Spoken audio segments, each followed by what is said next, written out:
రామ్ చరణ్ హీరోగా త్రివిక్రమ్ దర్శకత్వంలో ఓ సినిమా రూపొందే అవకాశం ఉందని ప్రచారం జరిగింది. దీనికి పవన్ కళ్యాణ్ నిర్మాత.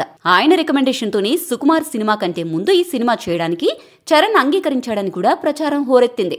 అయితే అటువంటిదేమీ లేదని అర్థమయ్యేలా త్రివిక్రమ్ తరపున నిర్మాత నాగవంశీ ఒక ట్వీట్ వేశాడు. ప్రస్తుతానికి వెంకటేష్, జూనియర్ ఎన్టీఆర్ సినిమాలను మాత్రమే త్రివిక్రమ్ ఫైనల్ చేశారని అందులో పేర్కొన్నాడు. అంతేకాదు, త్రివిక్రమ్కు సంబంధించిన ఏ అప్డేట్ అయినా తాను సోషల్ మీడియా వేదికగా వెల్లడిస్తానని కూడా చెప్పాడు. దీంతో రామ్ చరణ్తో త్రివిక్రమ్ సినిమా ఉంటుందా ఉండదా అనే దానిపై ఫ్యాన్స్ మధ్య నెట్టింట పెద్ద చర్చ జరుగుతోంది. కానీ ఇప్పట్లో రామ్ చరణ్ త్రివిక్రమ్తో సినిమా చేసే అవకాశం లేనట్టే కనిపిస్తోంది. ప్రస్తుతం రామ్ చరణ్ బుచ్చిబాబు దర్శకత్వంలో పెద్ది అనే సినిమాలో నటిస్తున్నాడు. ఇది పూర్తయిన వెంటనే సుకుమార్ దర్శకత్వంలో మరో సినిమా సైన్ చేశాడు. ఆ విషయాన్ని సుకుమార్ స్వయంగా వెల్లడించారు కూడా.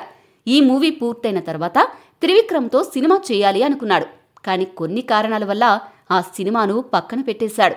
తాజా సమాచారం ప్రకారం రామ్ చరణ్ సుకుమార్ సినిమా పూర్తయిన వెంటనే సందీప్ రెడ్డి వంగాతో సినిమా చేసేందుకు ప్రయత్నాలు చేస్తున్నాడట.